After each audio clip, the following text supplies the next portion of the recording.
Muy buenos días a todos y todas.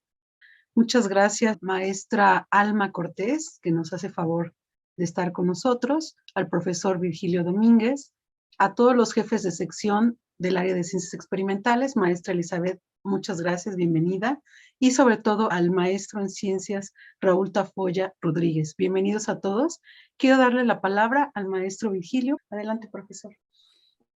Buenos días a todos, seré breve, nada más pues agradecer el apoyo como siempre del Instituto de Química y desde luego la disposición del maestro Raúl Tafoya para estar con nosotros una vez más. Bienvenidos y de verdad eh, maestra Alma, muchas gracias por el apoyo y pues sin más preámbulo, porque el tiempo apremia, pues cedo el micrófono a la maestra Elizabeth Nava Rodríguez, quien nos apoyará para moderar la conferencia del día de hoy. Adelante, maestra Elizabeth, buenos días. Buenos días, profesor Vigilio. Buenos días a todos. Muchas gracias por estar presentes. Bienvenidos. Vamos a empezar entonces con una breve presentación del maestro Raúl Tafoya Rodríguez. Él realizó sus estudios de licenciatura en Ingeniería Química con orientación en Planeación Tecnológica y una maestría en Innovación y Administración de la Tecnología en la Facultad de Química de la UNAM. Participó en el Instituto Mexicano del Petróleo dentro del área de inteligencia tecnológica competitiva durante su servicio social. En 2007 ocupó el cargo de gerente de innovación tecnológica en Nanosoluciones SADCB, en donde diseñó un modelo de colaboración con el Centro de Investigación en Química Aplicada, del que derivaron diferentes proyectos, los cuales participaron en el Fondo de Innovación Tecnológica y el Programa de Estímulos a la Innovación. Entre los principales resultados se obtuvo una patente conjunta otorgada en México, China y Japón, relacionada con la dispersión de nanopartículas en matrices poliméricas.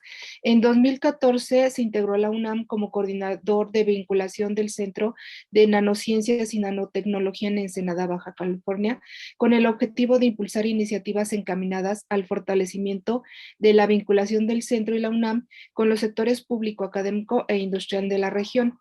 En 2020, en febrero del 2020, se integra al Instituto de Química de la UNAM como técnico académico, adscrito a su sede en Toluca, en el Centro Conjunto en Investigación de Química Sustentable, con la finalidad de promover y difundir sus actividades y capacidades académicas, científicas y tecnológicas en conjunto con el jefe de sección de servicios analíticos del centro y la Secretaría de Vinculación de la UNAM.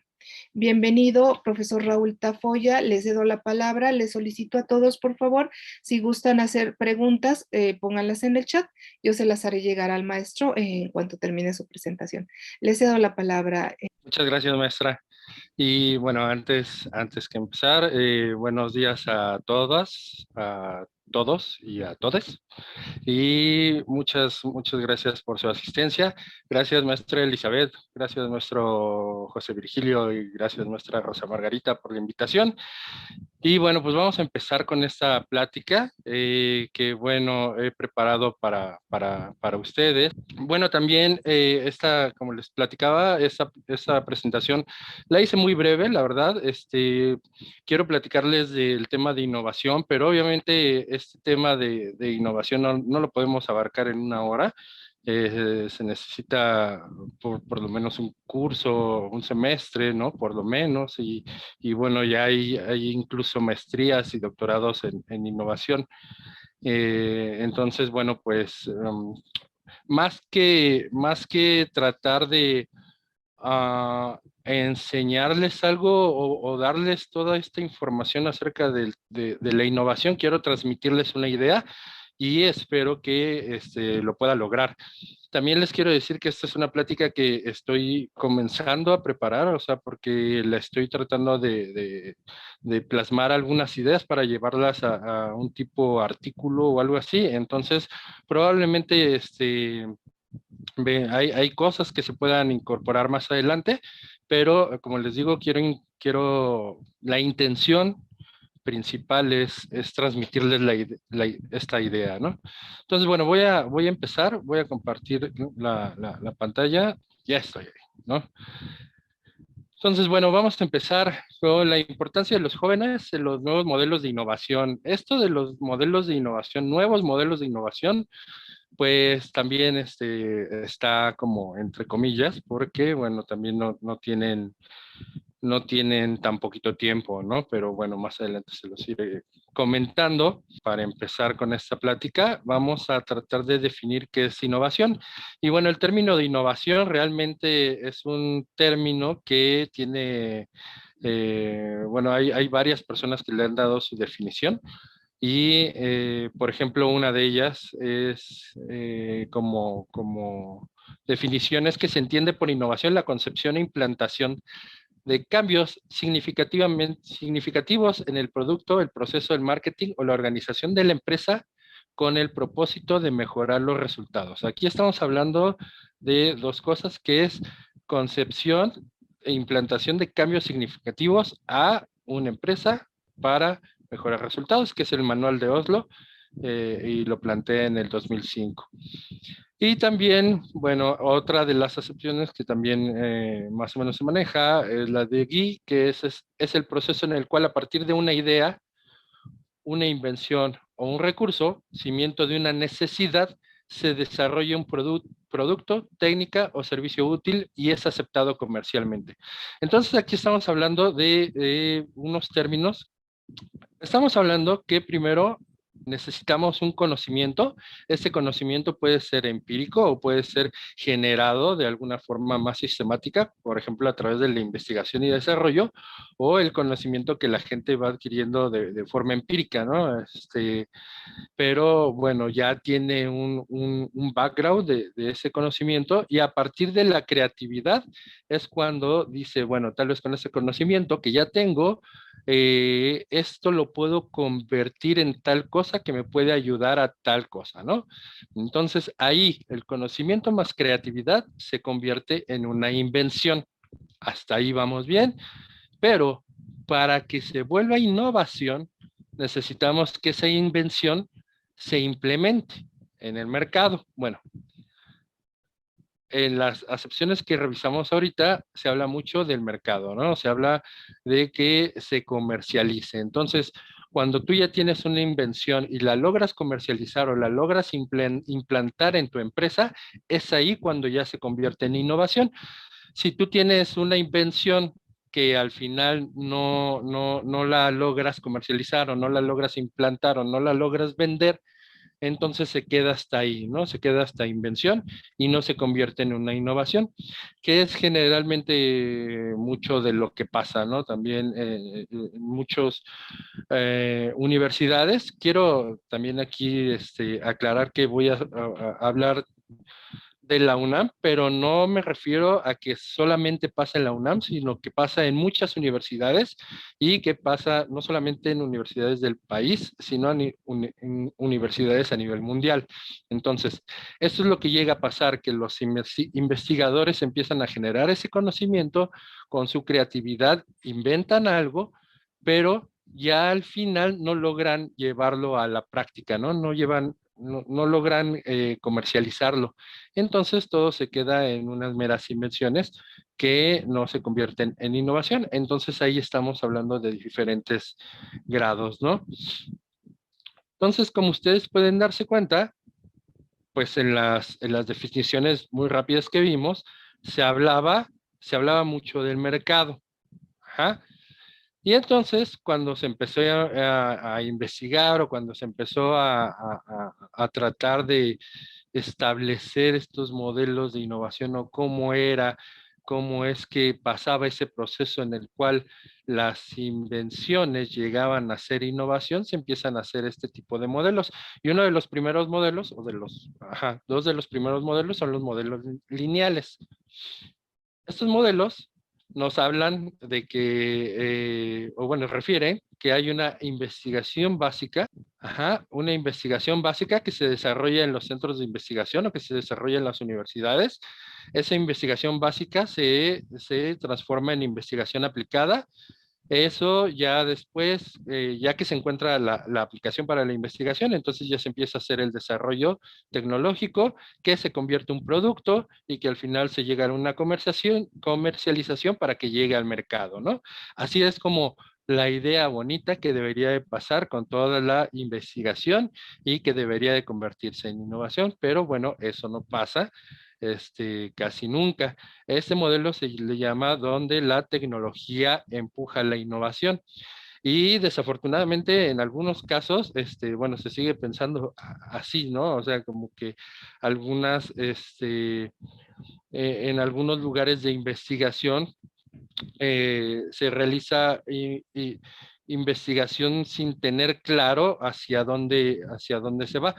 Ahora, hay que definir también que la investigación básica y la investigación aplicada no, o sea, deben de coexistir porque también se habla de que, bueno, es que si las universidades van a hacer investigación básica, no necesariamente tiene que ser una aplicación, no necesariamente se le tiene que encontrar una aplicación, sino se está haciendo generación del conocimiento que va a ser útil para toda la humanidad. Ajá. Entonces, ese es uno de los fines de la investigación básica. Pero bueno, también se tiene que pensar en que la investigación aplicada, la investigación básica después genera investigación aplicada y que sí debería de llegar a una aplicación. Sin embargo, como les digo, muchas veces las investigaciones que se realizan ni siquiera tienen como pensado a qué aplicación pueden tener, ¿no? Y bueno, después de que se empieza a ver estos modelos lineales, está el otro modelo lineal que también dice, bueno, es que no surge la innovación, no surge necesariamente la investigación básica y llega a este camino, sino que el mercado es el que nos define una necesidad, ajá, y con esa necesidad del mercado, entonces ya se realiza la investigación básica que llega a una investigación aplicada y sigue todo este camino para llegar a un mercado. Entonces, ahí ya nos pone a otro actor. En el actor anterior, estaba hablando de los que generan la investigación y los que la producen y comercializan. Entonces son como que las universidades y las empresas, y bueno, se habla de un mercado, ¿no? Que es a donde van a llegar las innovaciones. Aquí también, si se fijan, aquí también nada más se habla como de la parte de las universidades o centros de investigación y tal vez algunas empresas. Pero bueno, de ahí llegamos a un modelo, bueno, no me voy a detener mucho, hay muchos más modelos de innovación en este proceso, ¿no?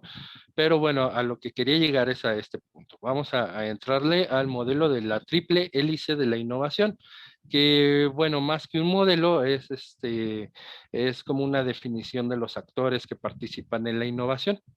Entonces, aquí ya Etkowski y Leidesdorf en el 2000 empiezan a definir que dentro de los modelos de innovación o para que se pueda dar esta innovación, para que el conocimiento llegue a la industria, bueno, pues hay tres actores importantes, uno que es el gobierno, ¿no? Otro que es la universidad y otro que es la industria.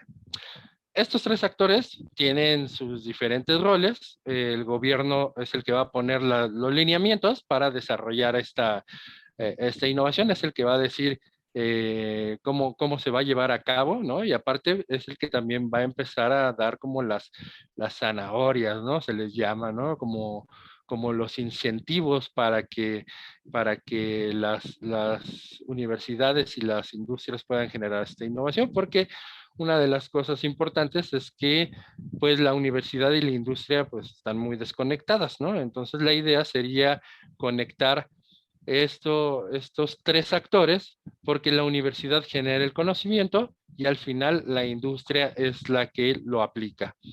Es aquí cuando ya empezamos a hablar de una economía del conocimiento. Ajá. Porque se dice que el conocimiento que se genera aquí pues es lo que va a generar innovación, que al final la innovación repercute mucho en el desarrollo de los países. Por ejemplo, ustedes pueden ver que hace algunos años Creo que antes de que ustedes nacieran, pues Corea todavía ni siquiera estaba dentro de los países más innovadores a nivel mundial, ¿no? Entonces empezaron a trabajar en temas de ciencia y tecnología y de innovación, y bueno, eso hizo que se generara riqueza que al final pues lo lleva a posicionarse como uno de los países más competitivos a nivel mundial. Ajá. Y en México, bueno, pues se ha intentado también hacer muchos de estos impulsos para la innovación, pero bueno, han tenido algunos contratiempos, o por así decirlo, ¿no? Entonces, como les hablaba de este modelo de la triple hélice, es una economía del conocimiento, está centrada en la industria, porque aquí lo único que se habla es que se va a generar una innovación en producto, puede ser, o una innovación en proceso, que la va a aplicar la industria. Ajá. Y la idea es que el beneficio para la sociedad pues iba a llegar de alguna manera, de una forma indirecta, ¿no? Es decir, por ejemplo, aquí el gobierno es el que pone el financiamiento para que las universidades y la industria empiecen a trabajar en proyectos en conjunto, ¿no? La universidad le desarrolla un producto nuevo o le desarrolla un proceso nuevo para la empresa lo aplica, si se llega a dar el caso, la empresa lo aplica y entonces, pues, quien se sigue haciendo más rico, ¿no? O quien tiene más, o quien tiene más beneficios de esa innovación, pues es la empresa. Ajá. Se habla por ahí de que obviamente entre más desarrollo económico de las empresas, pues hay un mayor derrame económico también a la sociedad.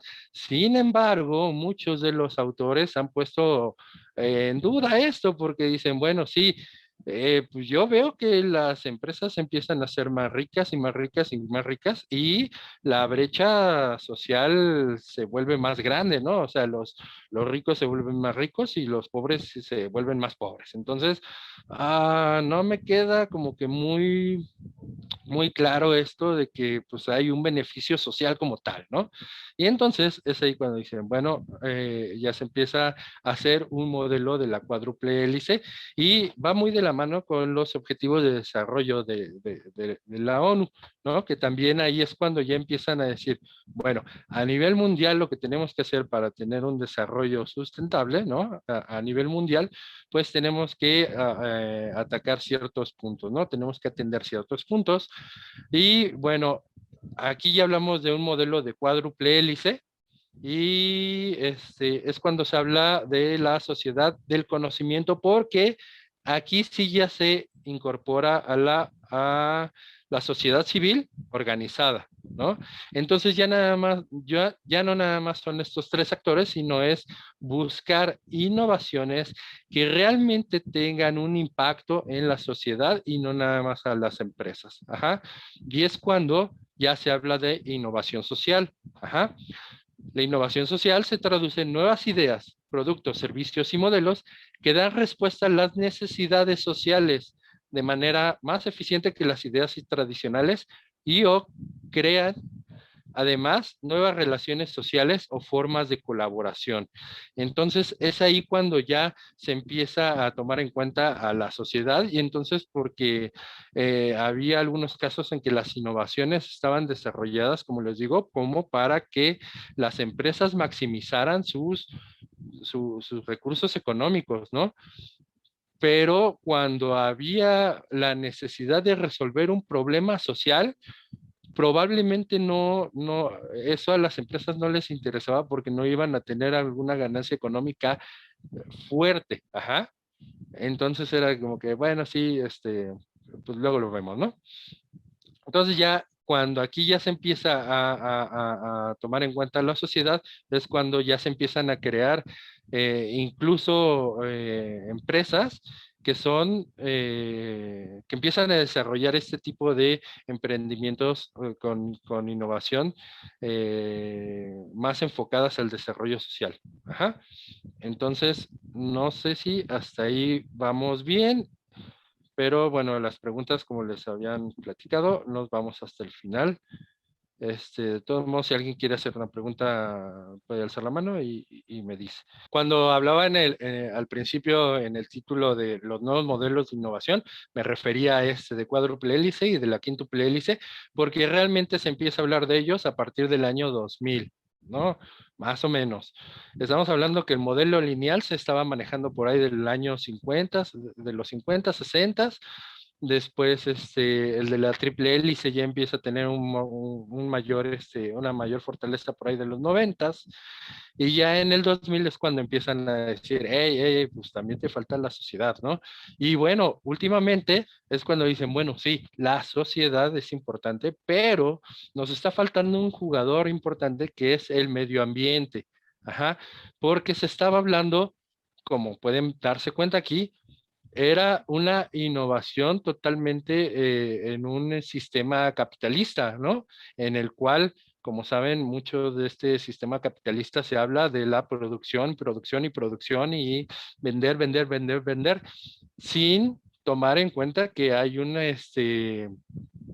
que los recursos son finitos, ajá, se nos pueden acabar, o sea, nos están acabando. Entonces es ahí cuando ya dicen, hey, es que sí, tenemos que hacer innovación, pero tomando en cuenta a la sociedad y también teniendo en cuenta al medio ambiente, porque tenemos que cuidarlo, porque los recursos son finitos. Entonces, aquí ya el medio ambiente es un actor clave y ya es cuando se empieza a hablar de desarrollo sustentable y de innovación sustentable. Ajá. Es incorporar nuevas tecnologías, ajá, que tengan impacto en la economía, obviamente, sí, que tengan, o sea, que las empresas sí sigan teniendo una participación y que se siga teniendo una ganancia, ¿no? Porque es la finalidad, ¿no? Obviamente una innovación que te genera pérdidas pues no es sostenible, ¿no? O sea, eso no se puede dar. Entonces, sí tiene que haber una, un, una ganancia económica, por así llamarlo, ¿no? Pero que también tenga un beneficio social y que tenga un cuidado con el medio ambiente. Entonces, bueno, hasta aquí son estos modelos de innovación, los que les quería comentar, pero aquí ya estamos, como les decía, estamos hablando de varios actores que son las empresas, gobierno, academia, sociedad, medio ambiente, y de ellos surgen otro tipo de participantes en todo este modelo de la innovación, de cómo llegar, cómo transformar el conocimiento y llevarlo a la práctica, ¿no? Y es cuando se habla de un ecosistema de innovación. Ecosistema de innovación, la palabra ecosistema viene de ese término, ¿no? Del término de ecosistemas, como cualquier ecosistema, por ejemplo, un bosque, ¿no? En donde, como ustedes saben, cada uno de los participantes, ¿no? De ese ecosistema juega un papel importante para que se desarrolle el ecosistema como tal, ¿no? Tanto el clima como pues la flora, la fauna y todo lo demás, ¿no? Todos los actores. Entonces, si llegas a quitar algún elemento de ellos, incluso, por ejemplo, no sé si saben que luego se llega a extinguir una especie animal y entonces causa toda una modificación en el ecosistema. Bueno, pues más o menos es con esa idea que se habla de los ecosistemas de innovación. Es decir, se necesitan un montón de actores para que esta innovación se dé, para crear, para llevar a la práctica los conocimientos que se están desarrollando. Y dentro de estos ecosistemas, bueno, aquí ya es lo que pongo, que tienen diferentes roles. Y, por ejemplo, están los actores que generan las políticas, ¿no? Que es prácticamente el gobierno, que es el que dice es cómo vamos a trabajar la innovación, qué es lo que se va a hacer y cómo vamos a fomentarla, ¿no? Están los que desarrollan la ciencia y tecnología, que como saben, pues son los centros de tecnologías, instituciones de educación superior, los que forman los recursos humanos, que son las universidades, ¿no? También se debe de tener una infraestructura importante para realizar esta creación de nuevos productos o para llevar estas innovaciones. Infraestructura me estoy refiriendo a que básicamente a las empresas, ¿no? O sea, que también debemos de tener una infraestructura en empresas para llevar a cabo todo eso, pero también un soporte. El soporte son las empresas, o bueno, son los organismos intermedios que van a ayudar a que pueda, por ejemplo, que pueda haber una mayor comunicación entre los que desarrollan la ciencia y entre los que la aplican, ¿no? Que serían las empresas.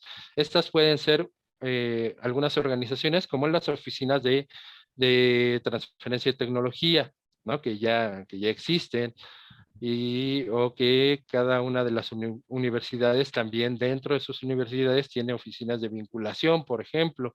También pueden ser las incubadoras de empresas, etcétera. Son organismos que ayudan, o sí que ayudan a que todo esto se dé, haya una mayor interacción entre los integrantes del ecosistema.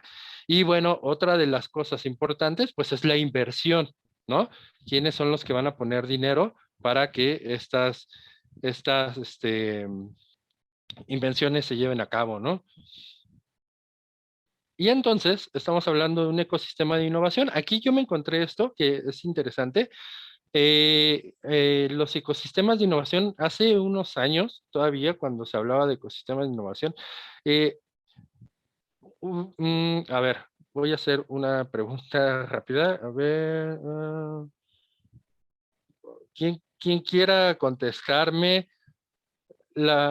Y es que esta es una duda que me surgió ahorita. Ahorita los que están ahí con ustedes en CCH, pues, más o menos de qué generación son, en qué año nacieron. ¿Alguien me puede decir? 2004 me parece, la mayoría somos. 2004. Ok, bueno, pues sí. Gracias. Entonces, por ahí de esos años del 2000, se hablaba de los ecosistemas de innovación y lo que se pensaba ahí, o como ya lo habíamos mencionado hace ratito, es que la investigación se desarrollaba dentro de las instituciones de educación superior o los centros públicos de, de- de investigación, ajá, que pueden ser, por ejemplo, los centros CONACYT, ¿no?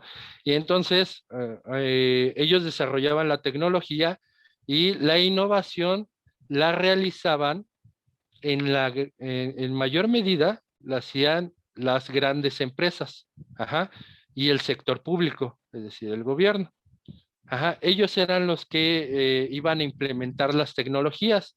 Entonces, por aquí tenían los fuentes de financiamiento, eran pequeñas y la mayoría de las fuentes de financiamiento pues, eran de gobierno. Ajá. La innovación a través de startups, esto lo saqué de una publicación de Estados Unidos, pero realmente en México, pues la innovación a partir de startups en el 2004, cuando ustedes nacieron, pues creo que era muy poca, ¿no? Sí, es prácticamente inexistente. Ajá. Y bueno, mucha de esta innovación sí se tenía en cuenta al usuario final, a los clientes, pero no era, el desarrollo de la tecnología no era tan enfocado hacia ellos, ¿no?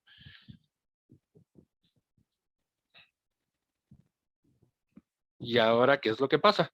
Vamos a hablar rápido de el Valle de la Muerte. Hay algo que se llama los niveles tecnológicos de desarrollo tecnológico, que es el TRL. Más adelante, si podemos tener otra plática acerca de esto de innovación, podemos hablar de los TRL, pero para definirlo rápido, para hacer un resumen rápido, el TRL significa el nivel de desarrollo que tiene la tecnología que se está realizando, ¿no? Entonces, por ejemplo, aquí cuando una tecnología o cuando se está desarrollando algo en las universidades o en los centros de investigación o las mismas compañías dentro de sus áreas de investigación y desarrollo, cuando está en un TRL1, pues apenas son principios básicos, es investigación básica. TRL2 es cuando ya tienen conceptos tecnológicos. TRL3 es cuando ya llegan a un desarrollo de prototipo y TRL4 es cuando llegan a pruebas en laboratorio. Ajá. Después llegamos a un TRL5, que ya es la producción de un componente de simulación en realidad, y ya después el sistema de producción en simulación de realidad. Ajá.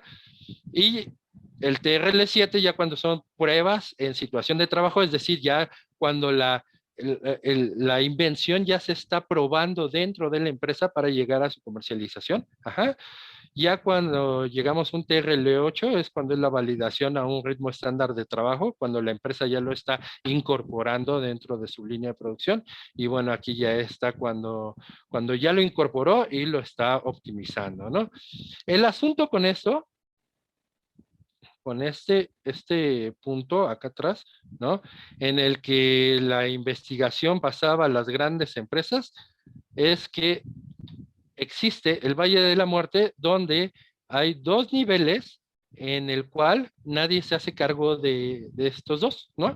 Es decir, las universidades llegan desde desarrollar la tecnología, bueno, más bien, desde conceptualizar las ideas, tener el concepto como tal de que esta idea podría funcionar y se empieza a desarrollar un prototipo y se hace una prueba en laboratorio, hasta ahí llegan las universidades. Ajá. ¿Por qué? Porque esa es su razón de ser. Ajá. Una universidad o un centro tecnológico no se va a poner a producir la tecnología que está desarrollando. Ajá. O generalmente no lo hacen. Tal vez habrá algunos casos a nivel mundial, pero generalmente no lo hacen. Las universidades llegan hasta las pruebas de laboratorio. Y las empresas, pues lo que quieren es que cuando tú les vendas una tecnología, o que la universidad les venda una tecnología, pues ellos ya quieren una tecnología que ya esté probada, ¿no? Entonces dicen, bueno, pues sí, yo te voy a comprar esa tecnología, pero pues yo necesito ya tener estos modelos de simulación de realidad. Entonces, ahí se explica por qué luego hay este gap en el que es difícil hacer la innovación y que pase de la universidad a las empresas, porque ahí hay una parte donde nadie se hace cargo. Ajá. Entonces, es por un lado, es yo hasta aquí te lo entrego y la otra persona dice, o las empresas dicen, bueno, pues sí, pero yo no lo quiero así, yo quiero que me lo entregues ya validado, ¿no? Entonces, ahí es uno de los grandes problemas con la innovación. Y bueno, aquí estamos hablando también de este Valle de la Muerte. Aquí pues, obviamente se ve el valle. Aquí estamos hablando en el eje de las X está el tiempo. Ajá, y aquí empieza la investigación y el desarrollo. Esta curva que ven aquí es la inversión. Ajá, la inversión en recursos. Y como se pueden dar cuenta, en esta primera parte, más bien hasta acá, ¿no? Todo esto es inversión, inversión, inversión, inversión, inversión, inversión. Y si no llegamos acá, a esta parte, todo esto son pérdidas. Ajá. Entonces, ¿quién va a financiar todo esto? ¿No? Antes, en el 2004, también les digo, cuando ustedes iban naciendo por ahí, pues no había quien financiara toda esta parte. Ajá. Y en estos momentos ya ya empieza a haber desarrollo de gente que empieza a invertir en estas áreas, ¿no? En esta área de la comercialización, porque como les digo, la universidad llega hasta acá y el gobierno llega a financiar nada más esta parte, si acaso llega a financiar un poquito por acá, pero hasta ahí, ¿no? Y entonces, pues, ¿quién tiene dinero para hacer todo esto, ¿no? Entonces es ahí donde la mayoría de las invenciones fracasan. Y entonces, llegamos a un punto importante, donde se empiezan a dar cuenta que quien se tiene que hacer cargo de esta parte, son las pequeñas empresas de base tecnológica. ¿Por qué las grandes empresas no quieren hacer esto? Y eso se los estoy platicando porque lo viví, ¿no? En carne propia, ¿no? Cuando nosotros empezamos a desarrollar en la empresa esta tecnología y se la queríamos vender a una empresa muy grande, generalmente te decían, bueno, pues sí, yo creo que lo que tú estás desarrollando es importante, me puede servir, pero yo no voy a parar una línea de producción para probar la tecnología que me estás dando. O sea, no puedo hacer eso. Ajá. Y entonces es ahí cuando se empieza a pensar en las pequeñas empresas de base tecnológica o las startups, ¿no? Y entonces pasamos de un ecosistema de innovación a un ecosistema de emprendimiento. Ajá. En estos ecosistemas de emprendimiento, las empresas pequeñas, son las que van a desarrollar esta tecnología. Las universidades, la idea lo ideal sería que las universidades, los centros de investigación pudieran de alguna forma ayudar a crear estas pequeñas empresas para que una vez que ya esté validada la empresa o la tecnología, lo que hacen las grandes compañías ya no es comprar la tecnología como tal, sino compran toda la empresa. Ajá, porque la empresa ya desarrolló todo un proceso, ya desarrolló, ya tiene el conocimiento y entonces ya se lleva la compañía grande, ya se compra a la empresa pequeña y ya es más fácil la incorporación. Ajá. Entonces, ya se está hablando no solamente de las fuentes de recursos normales, que es como les digo la del gobierno, sino se empieza a hablar de nuevas soluciones en el financiamiento, que es lo que les hablaba, que ya se empiezan a crear otras figuras como los ángeles inversionistas, los fondos de inversión, y que son en algunos casos asociaciones o son grupos, en Estados Unidos son grupos pues de personas que tienen mucho dinero o organizaciones también, como les digo, empresas que deciden invertir en proyectos, ¿no? Y ellos saben que estos proyectos de estas empresas, muchos de esos proyectos no van a convertirse en una innovación como tal. Ajá, o sea, puede que no lleguen a convertirse en una innovación. Entonces, pues le apuestan, por ejemplo, a 10 proyectos, le invierten a 10, pero con la idea de que uno de esos proyectos se vuelva importante, se vuelva fuerte y que el rendimiento les dé lo que invirtieron en esos 10 proyectos más 10 veces más, ¿no? ¿Me explico? Entonces ya son otros nuevos modelos de financiamiento y es lo que ahorita seguramente ya pues todos ustedes conocen y han visto un poco más, sobre todo en los temas de emprendimiento que ahorita también voy a platicar.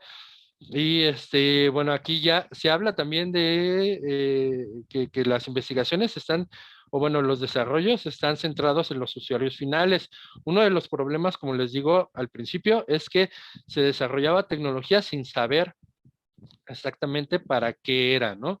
Ahora, lo que se está buscando es saber perfectamente qué es lo que necesitan las personas o los clientes, ajá, y ya que se desarrolla, ya que se sabe muy bien qué es lo que necesitan, entonces ya se empieza a hacer todo lo demás.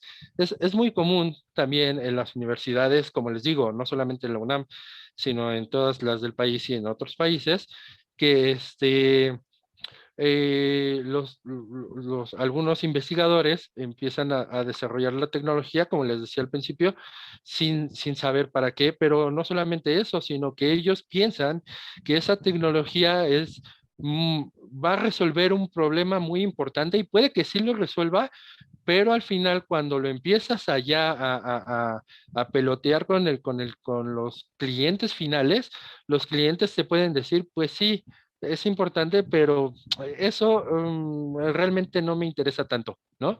Y es ahí cuando ya se vuelve el pum, ¿no? O sea, he investigado mucho tiempo en desarrollar mi tecnología para que al final, pues la mayoría de las empresas me digan que no les interesa, ¿no? Entonces, ahora lo que se está tratando es de, primero, saber cuáles son las necesidades, qué es lo que les interesa a los clientes finales para crear estos desarrollos tecnológicos que van a ser impulsados por las startups, ¿no? Eh, y bueno, pues ya hablando de las startups, se necesita una madurez de las organizaciones de apoyo porque aquí, como se pueden dar cuenta, aquí ni siquiera aparecían las organizaciones de apoyo, ¿no? O eran muy pequeñas. Aquí ya se necesita una madurez muy importante de estas organizaciones porque las startups, pues sí, son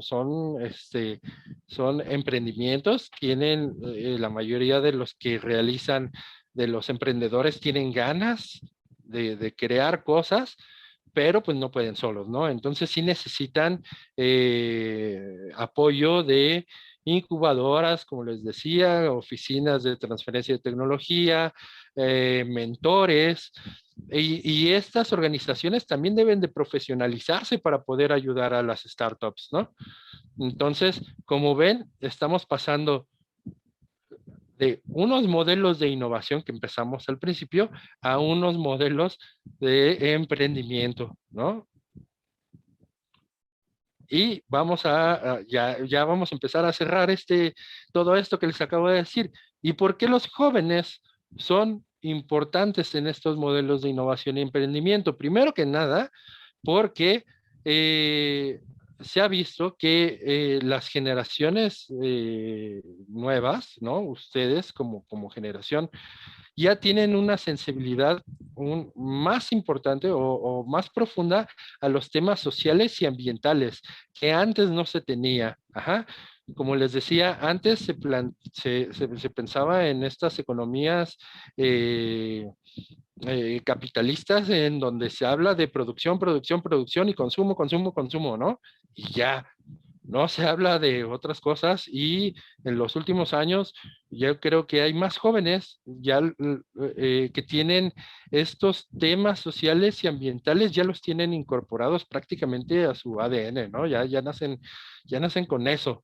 Eh, una cosa también importante en la participación de los jóvenes es que al final también cuando empiezan a crear o cuando empiezan ellos a crear, a pensar en crear sus empresas, lo que están haciendo es crear sus propias fuentes de empleo. Una crítica personal, ajá, o un comentario personal que pueda hacer al modelo de innovación que se ha manejado en los últimos años también en México y probablemente en otros países, es que se hablaba mucho de que se necesitaba desarrollo tecnológico para incrementar la riqueza, ¿no? Como les digo, para incrementar la competitividad de un país, ¿no? Y entonces decían, bueno, entonces necesitamos crear más doctores, necesitamos fomentar que los jóvenes estudien en áreas científicas y tecnológicas y que haya más doctores. Y eso está bien, ¿no? Definitivamente está bien. Lo que está mal es ¿qué haces con esos doctores cuando ya los formas, ¿no? ¿Dónde los vas a colocar a trabajar, ¿no? Si en las universidades no se crean universidades o no hay nuevas plazas de investigadores, ¿no? Entonces, o las empresas tampoco se han creado como esta necesidad de innovar dentro de sus empresas como para estar contratando investigadores, doctores recién egresados, ¿no? Entonces, bueno, se empiezan a generar doctores, empezamos a crear muchos recursos humanos, ¿y qué pasa? Pues no sabemos dónde colocarlos o no hay no hay fuentes de trabajo y pasa mucho que se van a otros países a hacer sus postdoctorados, ¿no? Y en muchas ocasiones pues ya no regresan, ¿no? Es lo que se conoce como la fuga de cerebros. Entonces, una de las cosas importantes por la que se necesita la creación de empresas de base tecnológica o de estas startups es porque los jóvenes deben de crear sus propias fuentes de empleo y no solamente eso, sino crear fuentes de empleo para los demás. Ajá. También aquí una de las cosas importantes es que los jóvenes, pues bueno, no saben que no se puede. Ajá. Esto lo puse porque cuando yo empecé a trabajar con la primera empresa, para platicarles, era de las primeras empresas en nanotecnología en el 2007. Ajá, entonces, teniendo como referencia lo que me dijeron ahorita, pues ustedes tenían por ahí de 4 años, ¿no?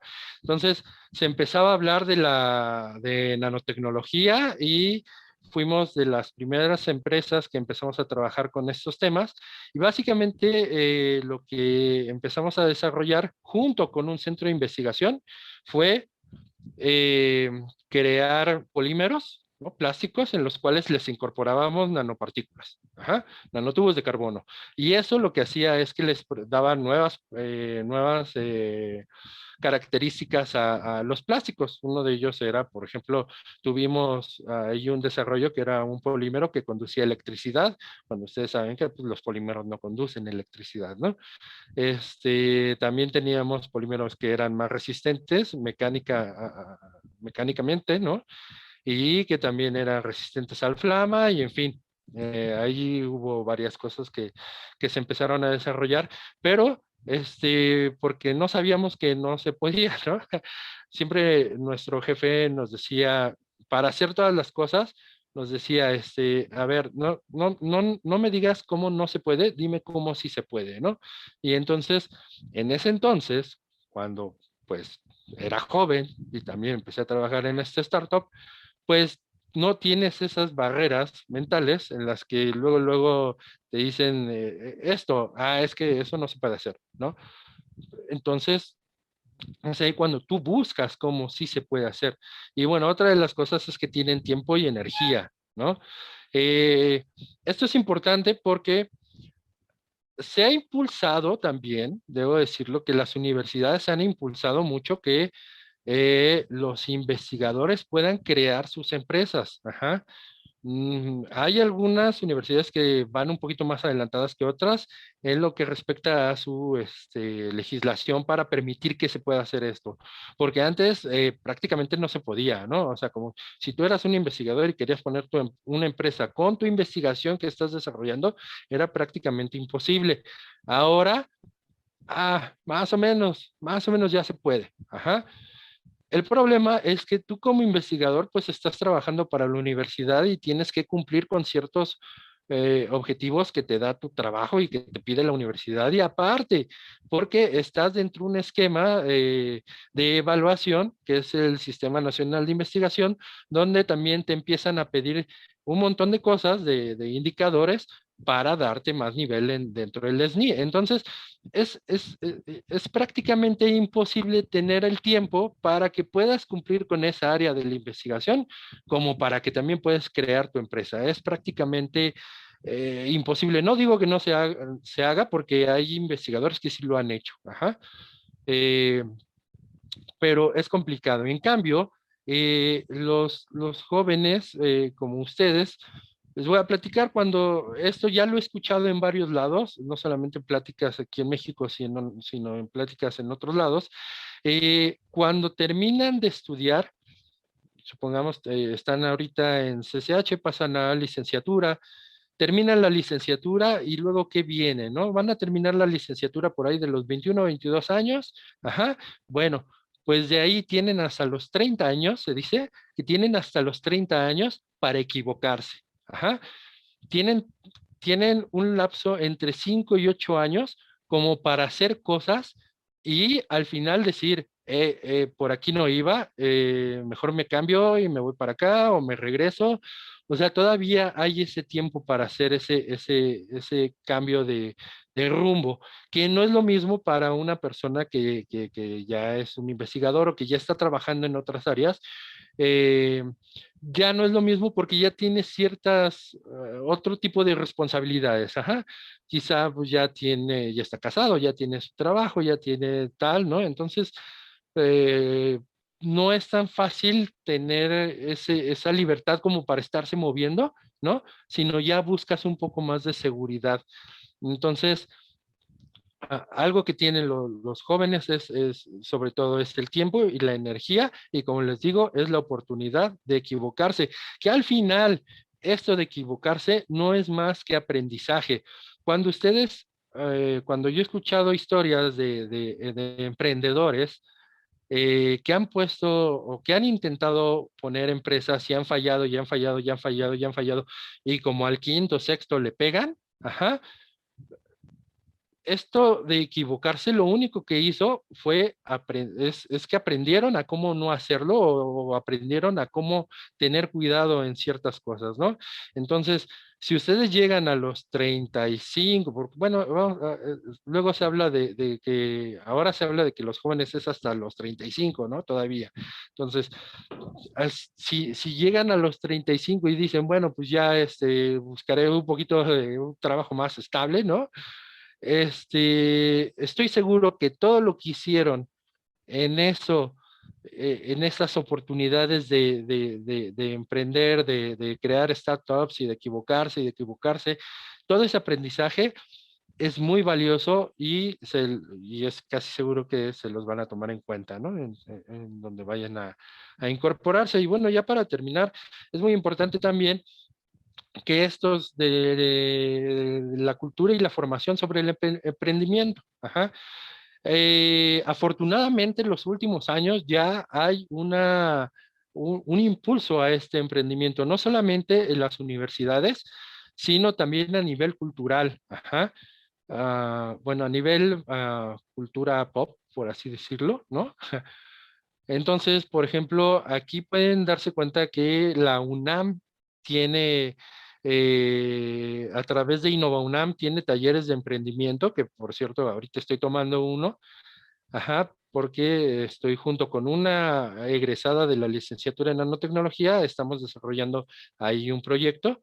Entonces, no solamente la UNAM en general tiene estos talleres, sino a veces también cada una de las instituciones tienen sus propias actividades. Por ejemplo, la Facultad de Química tiene este campamento de innovación y emprendimiento.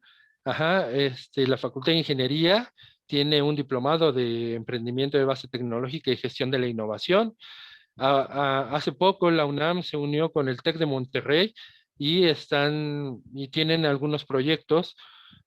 Bueno, se está buscando que se desarrollen proyectos entre personal de la UNAM y personal de- del TEC de Monterrey que tengan esta finalidad, ¿no? De transferencia de tecnología y emprendimiento. Y bueno, por último, mencionar este programa que es el Shark Tank, ¿no? Que mal que bien, o más bien yo digo que es bueno porque empiezan a crear esta cultura y no solamente empiezan a crear la cultura como tal, sino te empiezan a hablar de términos que necesitas manejar, ¿no? Para este tema del emprendimiento. Entonces es importante que también puedan revisar de vez en cuando, ver este programa, si no es que ya lo ven. Y bueno, ya por último, les voy a presentar aquí unas fotos que, por ejemplo, aquí en el 2009, ya tiene un rato, aquí estoy yo. Esta es la empresa Nanosoluciones, que es en la que estábamos trabajando. Aquí se puede ver una foto donde el plástico prendía el foquito. Pues intentamos y al final, como les digo, yo creo que el tiempo no era adecuado, no teníamos financiamiento, en ese momento no estaban desarrollados Los Ángeles inversionistas ni nada más. Para continuar con el proyecto necesitábamos alrededor de $2 millones, lo cual ya no conseguimos. Entonces, bueno, pues ahora lo que estoy haciendo o lo que empecé a trabajar junto con cuando estuve ahí en el Centro de Nanociencias y Nanotecnología, pues fue todo el tema de emprendimiento y bueno, aquí estoy participando con unos alumnos de la licenciatura en nanotecnología en el programa que es el Nodo Binacional de Innovación, universitario que manejaba la UNAM junto con otras instituciones. Y bueno, aquí el que está aquí es un investigador, el doctor Gabriel Alonso, que él es el que había desarrollado una tecnología. Estábamos aquí tratando de, bueno, el proyecto era sobre lubricantes, nanolubricantes. Ajá, entonces él desarrolló la tecnología, pero como les decía, pues bueno, él prácticamente era imposible que se dedicara a crear una empresa.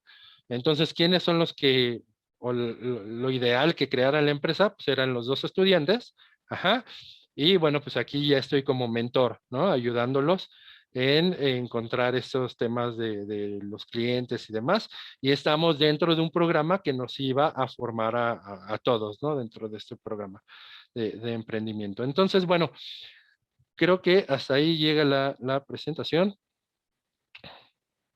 Sí, hasta ahí llega. Entonces, lo que quiero dejar al final como idea es, como ya se dieron cuenta, platicamos sobre todo este tema de la innovación, pero todos los modelos de innovación han tenido sus fallas, ¿no? Algunas de las fallas. Y ahorita lo que se está viendo que es muy importante es la creación de empresas tecnológicas o de empresas de startups, ¿no? Que son las que realmente van a ayudar a trabajar en ese valle de la muerte. Y pues, ¿quiénes son los que tienen que impulsar estas empresas? Pues son los jóvenes, ¿no? Realmente ya hay un ecosistema que se está desarrollando. Yo puedo decir que está madurando, pero ya es mucho más, es, es mayor que en el 2007, seguro, ¿no? Ya hay fondos que te prestan dinero, ¿no? Para crear empresas. Ya hay universidades que están hablando de este emprendimiento, de estos temas de emprendimiento. Entonces, ahora lo único que nos falta es cómo empezar a cambiar lo que muchos hablan, el mindset, ¿no? O sea, el de que ya los estudiantes no vean como un futuro que se van a emplear, ¿no? Los que piensen que van a salir a la industria, que se van a emplear en una empresa o que se van a dedicar a investigación y que en el ideal sería encontrar una plaza de investigador en una universidad o en un centro de investigación, que son como los dos caminos que hay, ¿no? O sea, es crear un mindset nuevo donde nosotros vamos a empezar a crear empresas con las tecnologías que estamos desarrollando dentro de la universidad. Y con esto vamos a promover o vamos a ayudar a la creación de riqueza para nuestro país, y no solamente eso, sino vamos a generar empleos. Y bueno, creo que eso es todo. No sé si tengan alguna pregunta, y si no, pues muchas gracias por su atención. Muchas gracias, maestro. Aquí hay una pregunta en el chat. Invito a todos los demás, si tienen alguna duda, comentario, adelante, pueden ponerlo en el chat o levantar su manita. Dice Selene, entonces, los dos modelos lineales mencionados deben suceder de manera simultánea, complementándose con los de triple, cuádruple y quíntuple hélice. Si te das cuenta, cuando se hablaba de los primeros modelos de innovación, lo que se refieren es esa característica que es lineal, ¿no? O sea, que o el mercado aparece aquí o el mercado aparece acá y todo sucede así de una forma que nada más, nadie interviene, ¿no? Entonces, en los nuevos modelos de innovación, ya se habla que hay un mercado en el cual hay interacción siempre, ¿no? En cada uno de los procesos siempre hay interacción del mercado, pero no solamente eso, sino hay interacción de los otros actores, ¿no? De todos los demás actores. Entonces, eh, estos modelos de innovación como tal, pues ya no se aplican. Ajá. Ahora lo que estamos hablando es de que ya hay todo un ecosistema de innovación en el cual participan todos los integrantes, y que en todo el momento de la innovación, en todo el desarrollo de la invención a la implementación de la invención, siempre están participando. Entonces, la pregunta o la respuesta a la pregunta es que todo sucede al mismo tiempo, pues sí. Ok, muchas gracias, maestro. A mí me surge una duda, no veo manitas levantadas ni más preguntas. Mira, nosotros, por ejemplo, en CCH somos muy propensos a trabajar proyectos de investigación con los chicos para que participen en la Feria de las Ciencias o en algunos otros eventos que se presentan. Algunas veces hay proyectos realmente interesantes.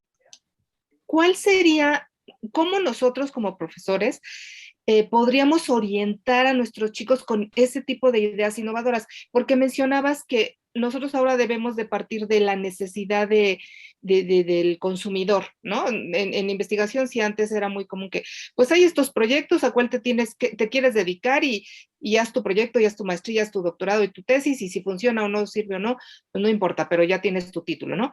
Y ahora mencionas que hay que ir al revés, ¿no? Del consumidor hacia la investigación. En estos casos, nosotros solemos pedirle a los chicos, bueno, a ver qué les gustaría investigar, y hay proyectos importantes o interesantes. ¿Qué nos recomiendas hacer en esos casos en los que los chicos hacen proyectos que tú dices, ok, esto podría ser interesante o funcionar o ir o dar a más, ¿no? ¿Qué haríamos Claro. como profesores? ¿Cómo los orientamos? ¿A dónde los mandamos? ¿Qué posibilidades les podemos dar de proyección en ese tipo de proyectos? Ajá, yo creo que hay algo muy importante, es la formación dentro de estos esquemas de innovación. Como saben, pues también tenemos que estar siempre como actualizándonos, ¿no? De estos nuevos formas de hacer las cosas, por así decirlo. Y entonces, para ser sincero, yo no conocía algunas metodologías que se están utilizando últimamente y que yo las aprendí en estos programas que son como el NOBI, el Nodo Binacional Universitario, que son las metodologías del Design Thinking y el Lean Startup, que es como el emprendimiento ligero.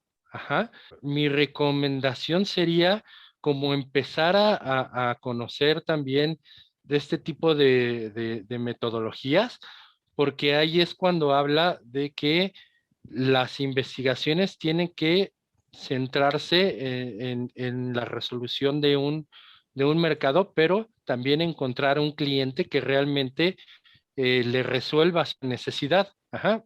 Precisamente ahorita estoy en un taller que habla de esos términos, ¿no?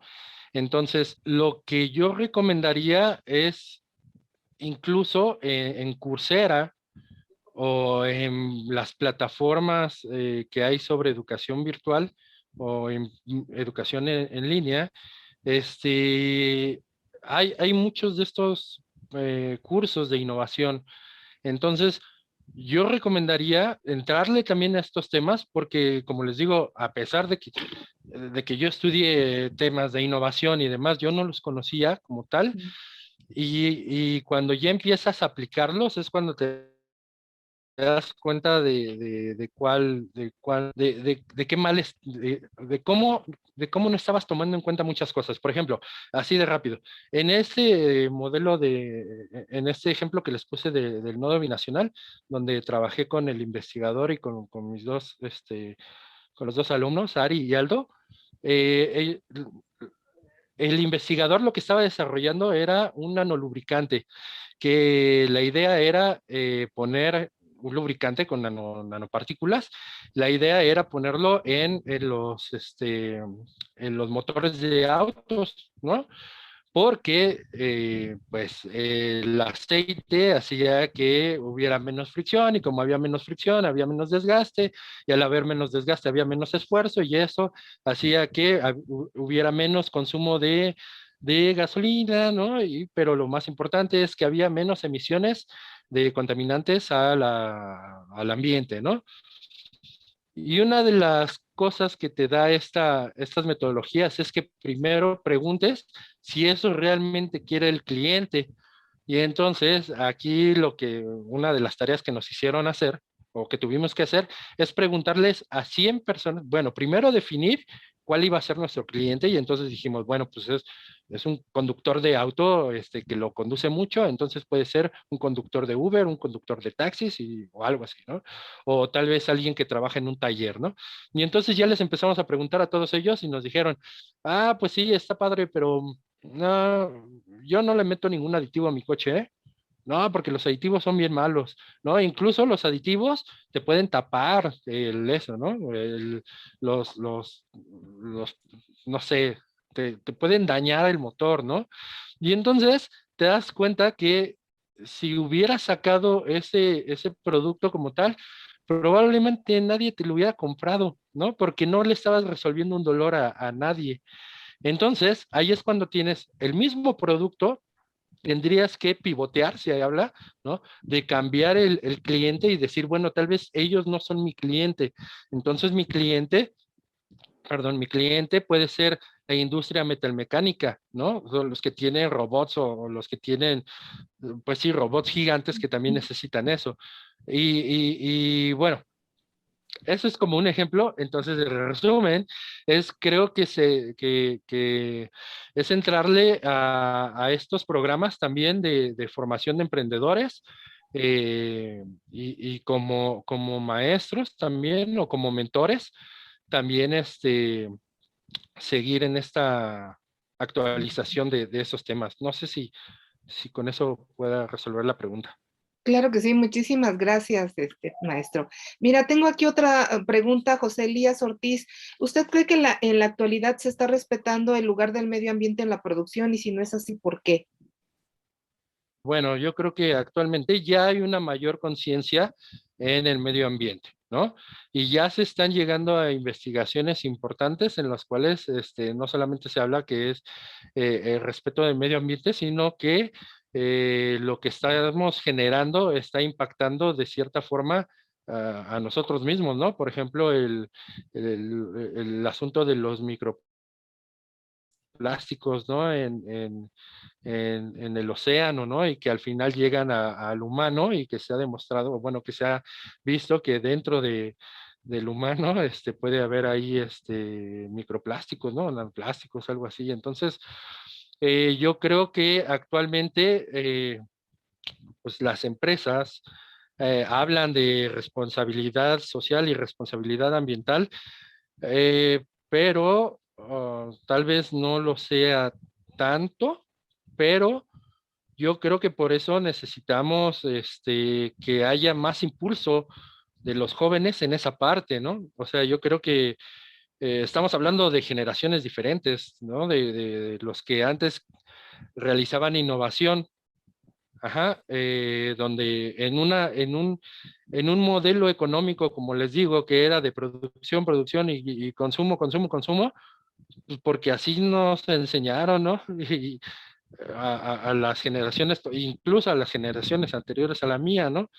Y entonces nosotros ya empezamos con una conciencia un poco más sobre conciencia social y conciencia ambiental, pero yo creo que los que tienen que llegar más fuerte con esa conciencia ambiental son las nuevas generaciones y yo creo que sí tienen mucho trabajo por hacer y bueno, es una tarea que digo, no es que no la tengamos que resolver entre todos, pero que ustedes tienen que empujar fuerte, ¿no? Muchas gracias. Jessica Mendoza pregunta, para confirmar, en el modelo de innovación de triple hélice o cuádruple, ¿únicamente instituciones públicas forman parte de estas? No, no, no, no. No, pueden ser instituciones privadas también. O sea, por ejemplo, cuando hablo de centros de investigación, cuando estoy hablando de academia o generadores de ciencia y tecnología, pueden ser universidades públicas o pueden ser universidades privadas.